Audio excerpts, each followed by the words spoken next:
Hello guys, welcome back to my channel Chiranjit Puja ভালোবাসা ক্যানভাসে তোমাদের স্বাগত নয়। তো আবার একটা রেসিপি নিয়ে চলে তোমাদের কাছে। আজকে বানাবে বেগুন দিয়ে ট্যাংরা মাছের ঝোল। তো চলো তোমরা দেখতে থাকো। এখানে আমি ট্যাংরা মাছ নিয়ে নিয়েছি। এখানে আলু কাটা আছে, বেগুন কাটা আছে।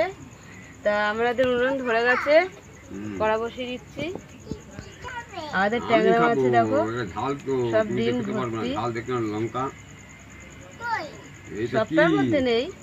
এটাই আছে, এটাই আছে, এটাই আছে, এটাই আছে, এটাইও আছে, মানে নেই তিনটে, এটাই নেই, মানে তিনটের মধ্যে নেই আর সব কটার মধ্যে ডিম আছে। কড়া গরম হয়ে গেছে, আমি তেল দিয়ে দিলাম।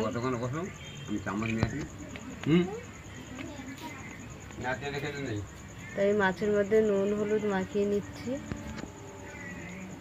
তা নুনটাও দিয়ে দিলাম, মাছের মধ্যে মেখে নিচ্ছি। তো ট্যাংরা মাছগুলো আমরা ভেজে নেবো। হাতে দিতে ভয় পাচ্ছি। ট্যাংরা মাছ ভাজা হয়ে গেছে, আমি তুলে নিচ্ছি। থেকে মাছের ডিমগুলো বেশি ফাটছে। একে একে এগুলো ভেজে নেবো। এই মাছগুলো ভাজা হয়ে গেছে, তুলে নিলাম। আমি ভেজে নেবো। আলু ভাজা হয়ে গেছে, আমরা তুলে নিচ্ছি।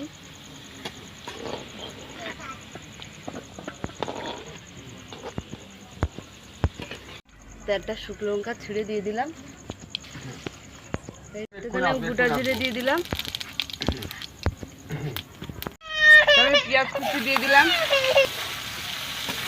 পেঁয়াজটা ভালো করে ভেজে নেবো আমি। তা আমাদের পেঁয়াজটা ভাজা ভাজা হয়ে গেছে। আমি এখানে 1 চামচ আদা রসুন দিয়ে দিলাম বাটা।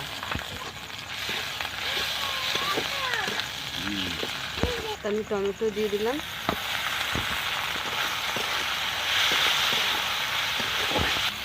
নুন দিয়ে দিলাম। 1 চামচ হলুদ দিয়ে দিলাম। লাল লঙ্কা দিয়ে দিলাম 1 চামচ। ভালো করে কষে নেবো আমি।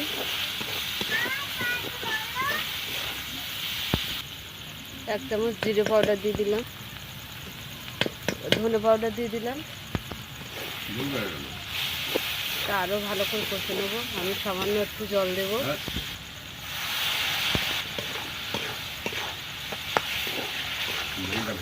থেকে তেল ছেড়ে দিয়েছে। আমি এবার বেগুনটা মশলার মধ্যে দিয়ে দিচ্ছি।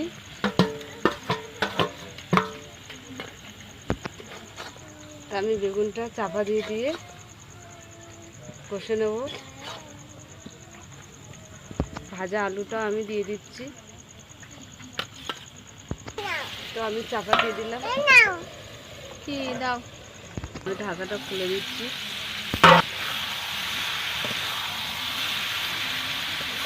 মশলাটা কষা হয়ে গেছে বেগুনের সঙ্গে। তো আমি এবারে জল দিয়ে দেবো। জল দিয়ে দিলাম।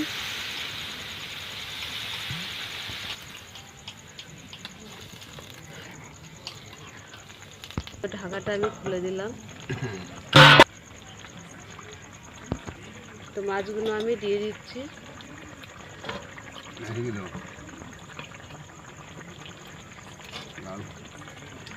মাছগুলো আমি সব উলট পালট করে দিচ্ছি নেড়ে।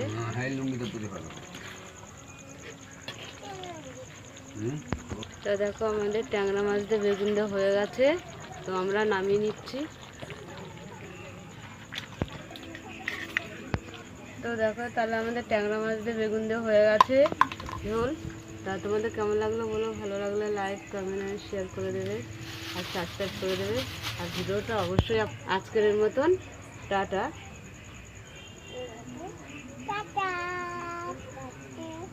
ভিডিওটা দেখবেন আপনারা,